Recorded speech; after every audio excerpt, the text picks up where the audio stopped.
শুধুমাত্র ভুঁড়ি কমানো বা ওজন নিয়ন্ত্রণে রাখাই নয়, একই সাথে sugar, pressure, cholesterol, thyroid, PCOS, PCOD এই সমস্ত কিছুকে নিয়ন্ত্রণে রাখতে পারে আমাদের আজকের এই রেসিপি। তাই আশা করছি ভিডিওটি শেষ পর্যন্ত দেখলে তোমরা ভীষণভাবে উপকৃত হবে। তো এই ছোট্ট ছোট্ট পোস্তদানার মতো দেখতে এই দানাগুলো হচ্ছে হোল গ্রেন বা গোটা শস্য। এর নাম হচ্ছে কিনোয়া। এটি একটি বিদেশি শস্য, তাই বাংলাতে এই ইংরেজি নামটাই ব্যবহার করা হয়। এটি সম্পূর্ণরূপে গ্লুটেন মুক্ত এবং অত্যন্ত পুষ্টিকর এক প্রকার গোটা শস্য। এর মধ্যে প্রচুর পরিমাণে প্রোটিন, ফাইবার, অ্যান্টিঅক্সিডেন্ট, মিনারেল সমস্ত কিছু রয়েছে। মেন মিলের পরিবর্তে মানে ভাত, রুটি এসব কিছুর পরিবর্তে এই খাবারটি রাখা যেতে পারে। তো কিনোয়াগুলোকে আমি প্রথমে খুব ভালোভাবে চটকে চটকে জল বদলে বদলে ধুয়ে নিয়েছি। আর এমনভাবে চটকে ধুয়ে নিতে হবে যাতে এর উপরে যে একটা আস্তরণ থাকে সেটা যেন ধোয়ার সময়তেই ভালোভাবে পরিষ্কার হয়ে যায়। তারপরে আমি একটা ছাঁকনির মধ্যে এটাকে জল ঝরতে দিলাম। একটা কড়াই বসিয়ে নিয়েছি আর কড়াইয়ের মধ্যে কিছু মিক্সড সিডস নিয়েছি, এগুলোকে একটু ড্রাই রোস্ট করে নিচ্ছি। এর মধ্যে রয়েছে সানফ্লাওয়ার সিডস, পাম্পকিন সিডস, তোমরা চাইলে এর সঙ্গে কিছুটা ফ্ল্যাক্স সিডস অ্যাড করে নিতে পারো। ড্রাই রোস্ট করে নেওয়ার পর আমি এটাকে একটা অন্য প্লেটের মধ্যে ঢেলে রেখে দিলাম। তারপরে ওই কড়াই বসিয়ে নিয়েছি, হাফ চা চামচ ঘি নিয়েছি। তোমরা চাইলে এই ঘিয়ের পরিবর্তে কিন্তু কিছুটা অলিভ অয়েল ব্যবহার করতে পারো। হাফ চা চামচ মতো সর্ষের তেলও নেওয়া যেতে পারে। ঘি মেল্ট হতেই তারপরে আমি এখানে দিয়ে দিলাম হাফ চা চামচ কুচানো আদা আর কিছুটা রাই ব্যবহার করেছি, ওই 1/4 স্পুন পরিমাণ মতো, এবং সাথে কিছুটা গোটা জিরে। এই ফোড়নগুলোকে একসঙ্গে একটু নাড়াচাড়া করে নিচ্ছি। ফোড়নের ইনগ্রিডিয়েন্টসের পরিমাণগুলো তোমরা চাইলে ইচ্ছে অনুযায়ী কম বেশি করতে পারো।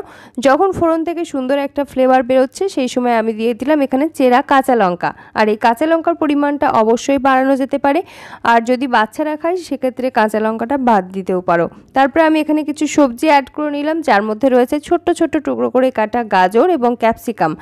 এর বাইরে তোমরা নিজেদের পছন্দ অনুযায়ী আরও 2-3 রকমের সবজি অবশ্যই অ্যাড করে নিতে পারো। সবজিগুলোকে একসাথে এই ফোড়নের সঙ্গেই নাড়াচাড়া করে নিচ্ছি। আচ্ছা, এখানে ঘিয়ের ব্যবহার করলে এই রেসিপিটা খেতে কিন্তু ভীষণই ভালো লাগে।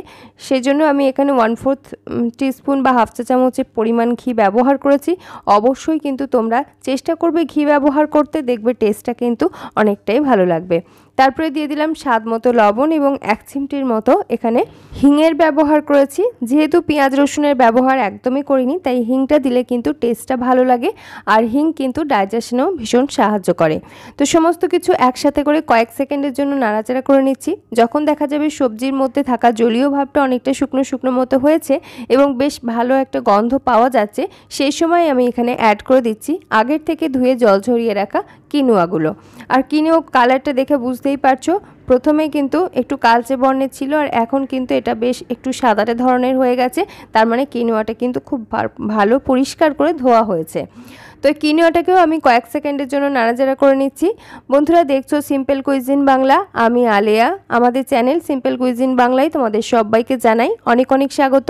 আমি কিন্তু এরকম স্বাস্থ্যকর রেসিপি শেয়ার করে থাকি, যেগুলো বাচ্চা থেকে বয়স্ক সবার জন্য উপকারী হওয়া সত্ত্বেও তোমরা যারা শরীরের ওজন নিয়ন্ত্রণে রাখতে চাইছো, এমনকি ওয়েট লস জার্নিতে রয়েছো, তাদের জন্য ভীষণই হেল্পফুল। তাই এই ধরনের স্বাস্থ্যসম্মত রেসিপির সন্ধান পেতে চাইলে অবশ্যই চ্যানেলটি সাবস্ক্রাইব করে পাশে থাকা বেল আইকনটা অল করে রেখো। এরপরে দেখো আমি এখানে জল অ্যাড করে দিচ্ছি। 1 কাপ পরিমাণ কিনোয়া নিয়েছিলাম আর তার জন্য 2 কাপ পরিমাণ জল দিয়ে দিলাম। জলটা গরম অবস্থায় রয়েছে, কুসুম গরম অবস্থায় রয়েছে।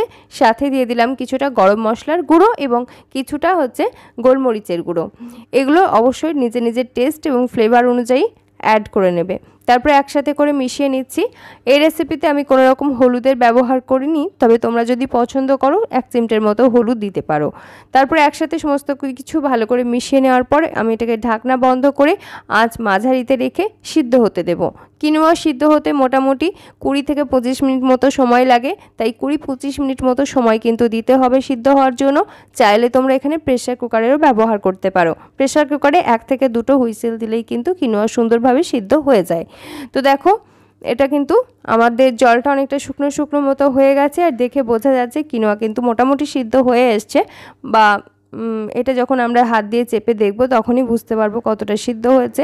উপর থেকে কিছুটা একদম ঝিরিঝিরি করে কাটা ধনেপাতা অ্যাড করে দিলাম, ফ্লেভারটা কিন্তু বেশ ভালো লাগে। তো দেখে কিন্তু বোঝাই যাচ্ছে কিনোয়া কিন্তু পুরোপুরিভাবে সিদ্ধ হয়েছে, আর কোনো রকম জলীয় ভাবও নেই। রান্না আমাদের প্রায় শেষের দিকে। আচ্ছা, আমি এর আগে তোমাদের সঙ্গে আরও একটা কিনোয়ার রেসিপি শেয়ার করেছিলাম, সেটা ছিল কিনোয়ার পোলাও। আর সেই রেসিপিটা কিন্তু একটু অন্যরকমভাবে বানানো হয়েছে, সেভাবেও তোমরা কিন্তু ট্রাই করে দেখতে পারো। তোমাদের সুবিধার্থে রেসিপির লিঙ্ক উপরে আই বাটনে পিন করে দিচ্ছি, চাইলে নিচে ডেসক্রিপশানেও কিন্তু খুঁজে পেয়ে যাবে। তো এরপরে আমি এটাকে ঢাকনা বন্ধ করে কিছুক্ষণ স্ট্যান্ডিংয়ে রেখে দিলাম, আর তারপরে পরিবেশন করে নিচ্ছি। আচ্ছা, আমরা প্রথমে যে ড্রাই সিডসগুলোকে ড্রাই রোস্ট করে নিয়েছিলাম, সেই সিডসগুলোকে প্রথমে আমরা বাটির মধ্যে নিয়ে নিলাম। সাথে আমি এখানে কিছুটা পরিমাণ বেদানা রেখেছি। বেদানাগুলো মুখে পড়লে কিন্তু ভীষণ ভালো লাগে। আর তারপরে আমরা এইভাবে করে পরিবেশন করে নিচ্ছি। আমাদের আজকে কিন্তু তৈরি করে নিয়েছি কিনোয়ার উপমা, অনেকটাই যেমনভাবে আমরা সুজির উপমা বানাই সেরকমটাই, তবে এইখানে কিন্তু জলের ব্যাপারটা একটু খেয়াল রাখতে হবে। কিনোয়া সিদ্ধ হতে আমি বলেছি 20 মিনিট মতো সময় লাগে, আর কিনোয়া সিদ্ধ করার জন্য যে পরিমাণ কিনোয়া তার দ্বিগুণ পরিমাণ জল ব্যবহার করতে হবে। প্রেসার কুকার বা কড়াই যেটাই ব্যবহার করো না কেন তাতেই কিন্তু জলের পরিমাণটা এরকমই থাকবে। এইভাবে আমি সার্ভ করে নিয়েছি, খেতে দুর্দান্ত হয়। আর ভাত বা রুটির পরিবর্তে কিন্তু কিনোয়া তোমরা দুপুরে কিংবা রাত্রে রাখতে পারো, এমনকি চাইলে সকালের ব্রেকফাস্টেও রাখতে পারো। এইভাবে করে কিনোয়ার স্যালাডও বানানো যায়। তোমরা যারা আরও কিনোয়ার রেসিপি দেখতে চাইছো অবশ্যই আমাকে কমেন্টের মাধ্যমে জানিও, আমি তাহলে এরকমভাবে কিনোয়ার আরও বিভিন্ন ধরনের রেসিপি তোমাদের জন্য নিয়ে আসবো। আজকের মতো এখানেই বিদায় নিচ্ছি, ফিরে আসছি খুব তাড়াতাড়ি পরবর্তী নতুন কোনো স্বাস্থ্যকর রেসিপির সন্ধান নিয়ে। সকলেই ভালো থেকো, সুস্থ থেকো, ধন্যবাদ।